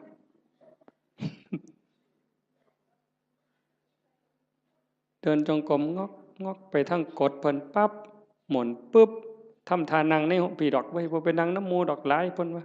เท่านั้นก็โกนเพิ่นว่าเท่านั้นก็ตดเพิ่นว่าเอ้านั่งกดผู้เดียวพี่ดอกเพิ่นว่านั่งคัดตมาดได้ปึ๊บพุทโธพุทโธสมควรแก่เวลาปักสลาดมึงที่ละมันเจ้าสิรอดมันสั่นบ่มันต้องอยู่น้ำหมู่เอาจริงเอาจังน้ำครูบาอาจารย์ตายเป็นตายเอาเพิ่นบ่ตายกูก็บ่ตายปานนั้นตัวเทื่อมันสิเป็นขู่เป็นคนนี่แม่ใหญ่ตามใจเจ้าของนี่พังหมดหลวงปู่บุญเสริมนี่เรามาอยู่นำหลายปีตามใจตัวชั่วระยำเราบ่ว่าธรรมดาเด้ตามใจตัวชั่วระยำแม่นความเพิ่นอาตมาบ่เถียงอาตมานี่ล่ะผู้หนึ่งยิ่งว่าเจ้าของเป็นอาจารย์นี่โอ้ยมือบ่อยากลุกนี่หาว่าเจ้าของเมื่อยพุ่นเด้โอ้ยเฮาเมื่อยเว้ยเพิ่นว่าจะคิดเรื่องหยังต่อเรื่องหยังเรื่องบ้านเรื่องคนแน่ผู้นั้นก็มาถามผู้นี้ก็มาถามบ่ได้พักบ่ได้พรเพิ่นว่ามื้อคืนมาดึกเพิ่นว่าเด้อันลูกวัดบ่ลูกนี่นอนตายนอนกินวัดกินว่าพุ่นเพิ่นว่าคือผู้อื่นนี่เอาให้ตายรถเจ้าของนี่โอ้ยขออ้างสารพัดวางต้นปีนี่เขาแฮงว่าสิตายแฮงแต่ได้ทามันกิเลสบัดนี้บ่ต้องลุกดอกเขาว่าเจ้าบ่สบายเขาฮู้หมดวัดนั่นล่ะโว้ยบัดเฮ็ดแนวอื่นบัดนี้แนวบ่เป็นเรื่องเป็นราวบ่ได้คิดว่าเจ้าของโซ่จักเม็ดบัดนี้เป็นแนวนั้นเด้ทั้งนั้นต้องทบทวนเบิ่งเจ้าของตั้งแต่มื้อฮู้จักความมามื้อเข้าวัดเข้าว่ามาจนฮอดมื้อนี้ความโลภลดลงบ่ความอิจฉาหมู่นี่ลดลงบ่ความเข้าใจในข้ออัดข้อธรรมมันเพิ่มขึ้นบ่ง่ายเด้อโยมเด้ออันนี้กิเลสมันก็ฉลาดเด้เวลาครูบาอาจารย์ถามปัญหาถามนั่นถามนี่มันสิทำท่ายืดไว้ดอกคันเพิ่นถามเป็นจังไดยายขอนั้นเจ้าว่าจังไดเพิ่นสิหลับตาปั๊บโลดเที่ยงทีลี่ อย่ามายุ่งเด้อข้อยกำลังนั่งสมาธิเพิ่นว่าเพิ่นย้านเพิ่นตึกถามย้านจากอายหมู่มึงที่ละมันนี่ก็คือม่านย่าถ้าเฮาปฏิบัติธรรมบ่เห็นม่านย่าเจ้าของนี่จบแม่ใหญ่เจ้าอย่าคุยข่อยบอกเลยว่าเจ้าอย่าคุย สมเจ้าว่าแต่พระครูเด้อเว้ยฮอดสมเด็จเจ้าคุณสมเด็จว่าไปโลดคันเจ้าบ่เห็นม่านยาเจ้าของบ่เห็นเล่ห์เหลี่ยมในใจเจ้าของนี่มันว่ามันตัวผู้อื่นที่แท้มันตัวเจ้าของเล่ห์เหลี่ยมตรงนี้น่ะต้องเห็นตัวนี้เห็นจิตในจิตตรงนี้เจ้าจังสิเข้าใจธรรมะเจ้าจังสิเห็นหน้ากิเลสคันเจ้าบ่ทันเห็นจิตในจิตบ่ทันเห็นตรงนี้เอ้ยต้อยเจ้าหอพุ่นต้อยหออีหลีโยมให้เจ้าหอสำนกนี่ไปรถไปให้เจ้าหอสำนกเรียกนี่อย่าว่าแต่3โต6โตให้เจ้าบอกมาโลดถูกทุกงวดก็สร้างเจ้าบ่ม่มนรกดอกไปบ่รอดเจ้าพัฒนาจิตเจ้าบ่ได้แน่ๆอย่าว่าได้ยายทั้งสัญญาติโยมต้องฝึกการละบาปการทำบุญการทำดีแล้วก็ต้องละเฮ็ดหยังทำหยังพยายามว่างยิ่งเฮาทำบุญบ่ต้องเอาหยังอย่าเอาแม้แต่คำย่องคันเฮ็ดได้ตรงนี้สิใกล้พระพุทธเจ้าได้นี่บ่ง่ายเด้คันเฮาไปบ่ใกล้พระพุทธเจ้านรกมันเอิ้นเฮาอยู่ทอดกฐิน8ล้านกองนรกมันก็เอิ้นเจ้าอยู่เนี่ยรักษาศีลจนตายมันก็เอิ้นเจ้าลงนรกอยู่นี่เอานั่งสมาธิจนหอได้จนหายโตมันก็เอิ้นเจ้าลงนรกได้คือเก่าแต่คันเจ้าเห็นจิตในจิตเข้าใจเจ้าของหูจักละหูจักว่างเห็นกับกิเลสมันกระซิบเจ้าหูจักหนามันแล้วก็ยันหน้าผากมันออกนั่นเจ้าสิเข้าใจ แล้วก็ฝึกละฝึกว่างตัวนี้คือบ่ให้ปุ๋ยมันเลยบ่ให้อัตตาบ่ให้ตัวตนบ่ให้ม่านมันได้ช่องจังสั่นเฮาเฮ็ดหยังทำทานทำหยังบ่ต้องมีสื่อมีเสียงดีที่สุดตัวนี้มันสิยกเจ้าขึ้นไปสู่อริยมรรคไปเลยสู่อริยมรรคอริยผลแต่ขันยังยากน้ำสื่อน้ำเสียงอยู่นี่ว้ายว่าออกบุญกฐินเด้อว่าตามสมควรหรือตามกำลังก็แล้วแต่ออกมาออกแล้วไปนั่งอยู่เฮือนเงี่ยงหูหน่อยฟังย่ำไอ้กำนันสิอ่านสื่อกูหนอตอนกำนันอ่านสื่อเจ้าของล่ะไปฆ่าอาบน้ำบ่ได้ยิน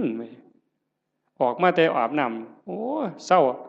อ่านอีก2 คนเมิดเว้ยบ่มีสื่อกูว่ะ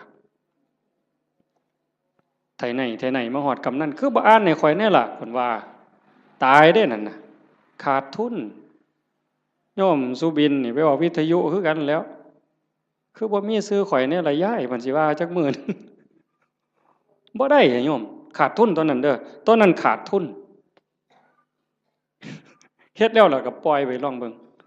เพิ่นสิอ่านก็เรื่องของเพิ่นบ่อ่านก็เรื่องของเพิ่นแต่กิเลสมันก็มักย่องเด้นี่คันได้ถูกอ่านซื่อจักหน่อยแล้วโอ้ยหน้าใครอึ้งลึงกันรถเข้าเฮือนก็บ่ได้มันคาประตูมันใหญ่หลายฝึกใหม่มันก็สิเป็นเสียดายอยู่ดอกกันเพิ่นย่องแล้วส่งมีแห้งแต่ขันดูเขาเฮ็ดแล้วก็แล้วไปเฮ็ดแล้วก็แล้วไปหน่อยก็ตามร้ายก็ตามเฮ็ดด้วยใจด้วยความศรัทธาจริงๆอุบายของการให้ท่านเป็นอุบายเอาชนะความเห็นแก่ตัวเอาชนะความขี้ทีเท่านั้นเด้เรื่องสวรรค์น่ะเป็นแนวล่อซื่อๆเด้พุทธศาสนาแท้ๆนั่นการให้ท่านเป็นอุบายเอาชนะความขี้ทีเอาชนะความเห็นแก่ตัวขันเฮาสละได้นั่นมันเป็นจาคะขันเฮาอยากได้ซื่ออยากให้เขาย่องอยากมีซื่อติดน้ำนั่นน้ำนี่อันนั่นมันเพียงแค่ให้ทานยายเฮ็ดนั่นเฮ็ดนี่อยากให้เพิ่นย่องอยากให้เพิ่นประกาศติดซื่อไว้ให้คนได้ฮู้ได้เห็นมันก็ดีระดับหนึ่งแต่มันเพียงแค่ให้ทานมันบ่ทันฮอดจาคะนี่สลัดออกบ่เอามาได้เอาออกเอาไปแล้วอย่ามาเฮ็ดหยังบ่เอาแม้กระทั่งคำย่องคำย่อนั่นมันสิได้เป่านิพพานเป็นของให้เปล่าบ่ได้ซื้อเพราะสลึงอันนี้ว่าน้ำก้นหลวงปู่เด้นิพพานเป็นของให้เปล่าพระอริยเจ้าตั้งแต่โสดาบันสกิทาคานาคาก็เป็นของให้เปล่าบ่ได้ซื้อเพราะสลึงแต่อาศัยการฝึกการฝนการบ่มจิตบ่มใจจังซั่นให้ฝึกมันบ่ทันล่ะยายเคยมีคนไปถามพระพุทธเจ้านี่แล้วว่าแก่แล้วเฒ่าแล้ว120 ปีบ่2เฒ่าอันเคยได้ยินตัว2เฒ่านั้น120 ปีหัวสั่นงอกไปกราบพระพุทธเจ้าโอ้ยตะกี้มั่วประมาทหลายว่าซั่นตอนนี้เฒ่าแล้วจักสิตายมื้อใดเฮ็ดจังไดจังสิได้บุญหลายว่าซั่นมันจังสิได้ทัน120 ปีเนาะมันสิเลยจักมื้อเจ้าว่าบ่ทันได้เฮ็ดบุญจักหน่อยหรือเฮ็ดจังไดมันจังสิทันมันจังสิได้หลายที่สุดพระพุทธเจ้าว่านั่งอยู่ซื่อๆบ่ต้องไปเฮ็ดหยังดอกคันจะไปทอดกฐินทอดผ้าป่าก็บ่ทันหมู่ดอกเธอจะไปหาผ้ากฐินนั่นตายซ้ำบ่ได้ทอดดอกสิไปหุงข้าวใส่บาตรที่บ่ดีดังไฟบ่ทันแล้วตายแล้วเจ้านั่งเบิ่งลมหายใจหันไปหายใจเข้าหายใจออกเข้าก็ปล่อยออกก็ปล่อยบ่มีผู้ใดเสียดายนี่คือปล่อยว่างจาคะผู้ใดเสียดายลมหายใจเข้านี่แม่นไงโอ้ยจิมันกูเสียดายได้หายใจเข้ากูบ่ออกหัวมันดอกเอาทำแม่กันเสียดายอะไรหายใจเข้ามีแต่เอาอย่างเดียวหายใจเข้าเลยเจ้าบ่ต้องให้มันออกมาดอกเสียดายมันเอาเลยอนุญาต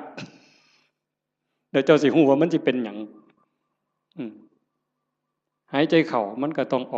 อกมาแล้วก็ต้องเข้าคือกันแต่บ่มีผู้ใดเสียดายบ่ติดยึดบ่ผูกยึดบ่ถือมั่นในลมหายใจเข้าหายใจออก การเป็นการอยู่ในชีวิตประจำวันก็คือทำดีนี่ต้องเฮ็ดละชั่วก็ต้องละชั่วทำดีสร้างบุญสร้างกุศลเฮ็ดไปซอยเหลือโลกซอยเหลือสังคมวัดว่าบ้านเมืองชุมชนที่เฮาอยู่เฮ็ดไปเถาะทำดีไปเถาะนั่นคือบุญนั่นคือพลังนั่นคือสมบัติที่สิส่งจิตวิญญาณไปสู่ที่ดีที่งามมีสุคติสวรรค์เป็นต้นแต่คันเฮาฝึกปล่อยฝึกว่างจิตสิโล่งโปร่งเบาใกล้พุทธะเข้าไปเรื่อยๆใกล้พระพุทธเจ้าเข้าไปเรื่อยๆคันเบาเท่าใดแห่งขึ้นสูงเด้จิตเบาจากความยึดมั่นถือมั่นเบาจากความยึดถือความเป็นตัวเป็นตนนั้นนั่นไก่พระพุทธเจ้าเพิ่นเว้าเป็นอุปมาว่าประตูพระนิพพานเฮาสิเข้าไปเมืองนิพพานได้จะต้องเฮ็ดโตน้อยๆความรู้สึกว่าเป็นตัวเป็นตนมันต้องน้อยอีหลีน้อยส่ำใดน้อยส่ำเพิ่นว่าผมเส้นหนึ่งนี่ผมเฮานี่เส้นหนึ่งนี่พาออกเป็น8ซีกกลับเมื่อนี่ไม่ออกก็ลองไปพาเบิ่งเด้อพาผมเฮาเส้นหนึ่งให้มันได้8ซีกพาทั้งยาวนี่ให้มันได้8ซีกผม1ใน8นะ8ใน1นั่นเส้นเดียวพาเป็น8ซีกเอามาซีกนึงจังแง่เข้าไปในหูประตูพระนิพพานได้ความรู้สึกเป็นโตเป็นตนเป็นกูนี่นะบอกภาษาเฮากูเป็นยามึงตัวกูเป็นแม่มึงตัวกูเป็นแม่เฒ่ามึงตัวให้มันเหลือน้อยสำกับผมเส้นหนึ่งพาเป็น8ซีกจังสิเข้าประตูพระนิพพานไปหาพระพุทธเจ้าได้จังซั่นการทำลายความเห็นแก่ตัวแบบเอาของคนอื่นอันนั้นย้อนโลภย้อนโกรธพานแต่เห็นย้อนคุณงามความดีอยากได้ชื่ออยากได้เสียงต้องถูกย่องต้องถูกย่อต้องถูกประกาศต้องถูกสรรเสริญจังแม่นอันนั้นก็ได้ไปแค่สวรรค์ได้แค่ทานแต่บ่ทันฮอดจาคะคันสลัดออก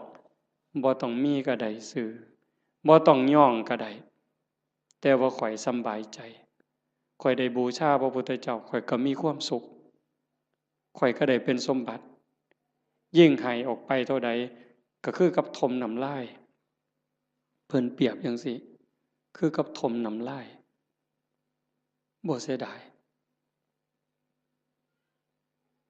พระเจ้ามหากัปปินะพระเจ้ามหากัปปินะเป็นพระเจ้าแผ่นดินจ้างคนเด้ทุกมื้อจ้างทหารนี่ออกประตูเมือง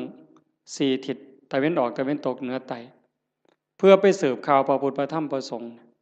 เป็นเวลา40กว่าปีแต่อาตมาจำบ่ผิด40กว่าปีบ่ได้ยินข่าวนี่แต่ก็เสียมื้อละหมื่นเนี่ยจ้างคนบัดมื้อนึงเพิ่นไปประพาสป่าไปชมสวนนี่ล่ะคันแม่นหมอลำก็ได้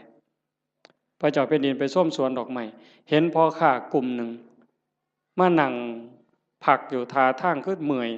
เพิ่นก็เลยไปถามหมู่เจ้ามาแต่ไสมาจากไสมาจากสาวัตถีคือราชคฤห์นี่แหละมีข่าวดีหยังมาบอกบ่มีหยังดอกเพิ่นว่าฮู้แต่ว่าตอนนี้พระพุทธเจ้าเกิดขึ้นแล้วสลบเลยฟื้นขึ้นมาไหมมีหยังอีกเนี่ยพระธรรมสลบฟื้นขึ้นมาอีกนอกจากพระพุทธพระธรรมแล้วมีหยังอีกพระสงฆ์สลบเฮ็ดจังไดบัดนี้ให้เลขานั่นเขียนหนังสือทันทีเฮาสิสละบวชขอให้พระนางอโนชาพระราชินีนี่ครองราชสมบัติจากเฮาต่อไปเลยเฮาจะบวชแล้วบ่กลับอีกแล้วก็มอบรางวัลให้กับพ่อค้ากลุ่มนี้300,000 300,000กหาปณะข้าบอกว่าพระพุทธเจ้าเกิดขึ้น100,000พระธรรม100,000พระสงฆ์100,000ให้เอาไปเลยแล้วครองราชเลยจากนั้นก็ไปเลยออกบวชพวกพ่อค้านี่ก็มันก็ดีที่บัดนี้เนาะบ่ได้เฮ็ดหยังภาษาเอามาเว้าซื่อๆซ้ำนี่เว้ยได้300,000ถือศาลนี่ไปแจ้งกับพระนางอโนชาเขาก็ว่าเป็นบ้าเป็นหยังจังสิได้หลายปานนั้นเว้าให้ฟังเบิ่ง เขาบอกเพิ่นพระเจ้าแผ่นดินไปบวชแล้วเพิ่นได้ยินจังซี่เพิ่นก็เลยสร้างมาแนวนี้พระพุทธเจ้าพระธรรมพระสงฆ์พระนางอโนชามีความรู้สึกว่าเป็นหยังคือให้หน่อยแท้มันเป็นข่าวประเสริฐปานนี้พระนางอโนชาเพิ่มให้พระพุทธ300,000พระธรรม300,000พระสงฆ์300,000เป็นเท่าใด1,200,000ไม่ใหญ่1,200,000เนี่ยมาแจ้งข่าวพระพุทธพระธรรมพระสงฆ์ซื่อๆแล้วก็ถามว่าพระเจ้าแผ่นดินไปไสเพิ่นออกบวชแล้วไปหาพระพุทธเจ้าแล้วเพิ่นบอกให้พระราชินีนี่คล้องลาดนี่อ่านหนังสือให้ฟังพระนางอโนชามีความรู้สึกว่าเรื่องอีหยังราชสมบัติทั้งหมดนี่คือกับน้ำลายที่พระเจ้ามหากัปปินะทมถิ่มลงกลางดินเรื่องหยังเขาจะไปดูดเอาน้ำลายมากินใครแม่นเฮาเนี่ยมันบ่เป็นแนวนั้นเด้ถ้าบุญบ่พอนั่นคือบุญเปิ้นพร้อมบุญพอแล้วเข้าใจในเงื่อนไขของชีวิตเข้าใจเงื่อนไขของวัฏสงสารแล้วความจริงของโลกของธรรมแล้วพระนางอโนมามีความรู้สึกว่าราชสมบัติอำนาจทั้งหมดคือกับน้ำลายที่พระเจ้ากับพระเจ้ามหากัปปินะทมถิ่มแล้วเรื่องหยังเฮาสิไปดูดมากืนกินเฮาก็สิบวชคือกันออกบวชคือกันตอนเพิ่นไปเฝ้าพระพุทธเจ้าเพิ่นบอกอัศจรรย์อัศจรรย์ไปพ่อแม่น้ำพระเจ้าแผ่นดินไปก่อนไปพ่อแม่น้ำบ่มีแพบ่มีเหือเฮ็ดจังได๋อ้างคุณพระพุทธเจ้าด้วยสัจจะที่ไปเฝ้าพระพุทธเจ้าออกบวชด้วยศรัทธานี่ขอให้สายน้ำนี่อย่าสะเป็นคือน้ำให้น้ำเป็นคือหินขี่ม้าเหยียบน้ำไปคือเหยียบหินนี่แก๊บแก๊บแก๊บแก๊บแก๊บแก๊บบ่เปียกบ่หยังเลยสายที่2คือกันสายที่3คือกันสายผ่านแม่น้ำ3สายไปได้มา1,000 คนมา1,000 ตัวคน1,000 คนพระนางอนุมาตามไปพวกผู้ชายไปก่อนได้ฟังธรรมก่อนบรรลุธรรมก่อนพระเจ้ามหากัปปินะพร้อมทั้งบริวารทหารนั่น1,000บรรลุธรรม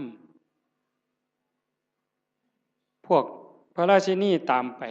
สาราราชสมบัติตามไปคือกันไปเจอน้ำกับคนฉลาดพระเจ้าแผ่นดินเพิ่นไปได้แนวใดบ่มีเรือบ่มีแพเพิ่นต้องอาศัยสัจจกิริยาจังซี่ตั้งใจตามไปได้คือกันสายที่2ก็ข้ามได้สายที่3ก็ข้ามได้พอไปฮอดพระพุทธเจ้าถามหาพวกพระเจ้าแผ่นดินนี่เห็นมาบ่พระพุทธเจ้าเพิ่นฮู้ว่าพระราชินีนี่มีศรัทธาบวชจริงแต่เมียทหารที่ตามมาอีก1,000 คนน่ะมันบ่ได้ศรัทธามาบวชเด้นำมาเอาผัวซื่อๆได้ซุ่มนั้นสินำมาเอาผัวหลบไปแต่พระราชินีนี่ตั้งใจบวชจริงพระพุทธเจ้าเพิ่นเลยว่าให้เห็นตอนนี้บ่ได้เพิ่นเลยบอกว่านั่งลงก่อนฟังธรรมก่อนหลังจากฟังธรรมแล้วหมู่เจ้าก็จะเห็นสามีเองดอกให้ใจเย็นๆพระพุทธเจ้าแสดงธรรมจบปั๊บเข้าใจบรรลุธรรมเป็นโสดาบันพวกผู้ชายได้ฟังรอบ2เป็นพระอรหันต์หมดความอยากได้ผัวลบไปมันหมดแล้วบวชเป็นภิกษุณีนำกันต่อพุ่นเด้จังสั่นเฮาสิเฮ็ดหยังทำหยังก็คือกันเด้อโยมเด้อลองทดสอบเบิ่งจากการท่าน5 บาท10 บาท100 บาทแสนบาทล้านบาทท่านแล้วเพิ่นย่องประกาศซื้อเขียนป้ายติดให้เฮาก็ได้มาแล้วหลายเทื่อหลายรอบบัดนี้ลองเบิ่งว่าเฮาลองบริจาคหน่อยก็ซังหลายก็ซังบ่ต้องเขียนชื่อก็ได้คันไว้ใจกันบ่ต้องเขียนก็ได้แล้วเบิ่งความรู้สึกมันสิเป็นอีกแนวหนึ่งมันสิเป็นอีกแบบหนึ่งรสชาติมันต่างกันลองเบิ่งแล้วบ่ลองบ่ฮู้บ่ให้ฟังก็เพราะปานนั้นมันต้องเฮ็ดด้วยตนเองมื้อนี้เว้ามาโดนพอสมควรบ่ได้เว้า 7-8 มื้อมันเลยสิเว้าหลายจักหน่อยแต่ว่าเสียงมันบ่คืนก็เห็นว่าพอสมควรอาจจะได้เรื่องบ้างบ่ได้เรื่องบ้างจริงใจอาตมาตั้งใจว่าสิเว้าเรื่องนึงเรื่องศาสนามีคนฝากมาอยู่แต่ว่ามันลงไปบ่ได้ก็สร้างมันเถาะ ก็ขอฝากเพียงแค่ว่าให้ญาติโยมนี่รับผิดชอบเจ้าของบ่มีผู้ใดซอยผู้ใดได้บัดฮอดบัดสุดท้ายได้โยมบัดเฮานอนอยู่เทิงเตียงนอนติดสาดติดเสือจังสิเข้าใจตนแลเป็นที่พึ่งของตนอัตตาหิอัตโนนาโถจังสิเข้าใจตัวนั้นคันบ่จังสันบ่ท่านเข้าใจโยมแต่ว่าเฮายังโชคดีจักหน่อยว่าเฮาได้เข้าวัดได้ฟังธรรมได้ปฏิบัติธรรมฝึกตายดูๆบ่แม่นเว้าเล่นเด้ยามมื้อแลงไหว้พระนั่งสมาธิแล้วบัดนอนลงลองบอกว่านอนลงเทื่อนี้สิบ่ได้ลุกอีกแล้วเด้อตายแล้วล่ะบัดนี้บอกเจ้าของจังซี่แล้วก็ทำใจหามันแม่นอีหลีเลยนี่จังได๋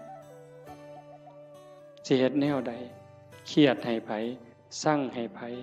อาฆาตไผติดหนี้ผู้ใดว่างละออกขันใจเฮายังวุ่นวายมันไปอบายเด้สอนเจ้าของจังซี่เฮ็ดจังไดใจสิสงบขันใจสงบก็ไปสู่สุคติจังสันนอนลงกับเบิ่งอาจจะเบิ่งล่างเจ้าของนอนไล่ตั้งแต่ฝ่าเท้าฮอดปลายผมตั้งแต่ฝ่าเท้าฮอดปลายผมปลายผมฮอดฝ่าเท้าบาปก็เฮ็ดบุญก็เฮ็ดดีก็เฮ็ดหลายบุญก็เฮ็ดหลายชั่วก็มีสุดท้ายก็ซ้ำนี้ตายแล้วเอาหยังบ่มีแนวเอาร่างกายก็เอาบ่ได้มีอย่างเดียวที่สิปลอดภัยที่สุดคือเฮ็ดใจให้สงบหลังจากเบิ่งร่างกายจากฝ่าเท้าฮอดปลายผมมืออยู่จังใดแขนอยู่จังใดขาอยู่จังใดหันมาเบิ่งลมหายใจหายใจเข้ายาวละเอียดออกยาวละเอียดลมเข้าลมออกลมเข้าลมออกผู้ใดใส่พุทโธกับพุทโธไปให้มันหลับไปครับจังสันซุมื้อนี่คือการเตรียมตัวตายที่ดีที่สุดบ่มีผู้ใดซอยได้ที่ว่าเฮ็ดกฐินล้านกองหาบัดเฮาเจ็บเฮาปวดแม่ใหญ่บัดใกล้สิตายมันเจ็บมันปวดทุรนทุรายมันบ่คิดฮอดกฐินนั่นดอกบ่คิดฮอดปิ่นโตบ่คิดฮอดบวชลูกบวชหลานซ้ำดีบ่ดีนิมิตขาเป็ดขาไก่ขากบขาเขียดมันมาหลอนเอาใจขาดปัดตอนกำลังทุบหัวกบใจขาดปัดไปเลยตกนรกท้วนเลยกฐินแสนกองท่าให้พ้นจากกบตัวนั้นก่อนแต่ขันเบิ่งจิตเบิ่งใจให้ดีเบิ่งลมให้ดีเฮ็ดจิตให้สงบให้มันเป็นนั่นล่ะบาปก็บ่เอาบุญก็บ่เกี่ยวละอย่างเดียวว่างอย่างเดียวบุญเนี่ยมันตามอยู่แล้วว่างอย่างเดียวจิตเป็นอิสระดีบ่ดีจากปุถุชนคนกิเลสหนายกไปสู่ความเป็นพระอริยเจ้าได้บ่พ้นสมัยเด้พระพุทธเจ้าเพิ่นบอกยืนยันว่าแม้ปัจจุบันพระอรหันต์ก็ยังเป็นได้ตราบใดที่พุทธบริษัทยังเป็นอยู่โดยชอบโลกนี้จะไม่ว่างจากพระอรหันต์โยมก็เป็นได้หมดทุกคนขออนุโมทนาสาธุกับญาติโยมทุกคนทุกท่านก็ขอรัตนาอ้างอิงอำนาจแห่งคุณพระศรีรัตนตรัยคุณของพระพุทธเจ้าพระธรรมพระสงฆ์และอำนาจแห่งบุญกุศลคุณงามความดีที่มีทั้งหมดทั้งมวลในสากลและจักรวาลจงหลอมรวมเป็นตบะเป็นเดชะเป็นพลวปัจจัยเอื้ออำนวยหนุนส่งให้ท่านทั้งหลายจงเป็นผู้แกล้วกล้าอาจหาญร่าเริงในการสร้างบุญสร้างกุศลสร้างคุณงามความดีให้ยิ่งขึ้นไป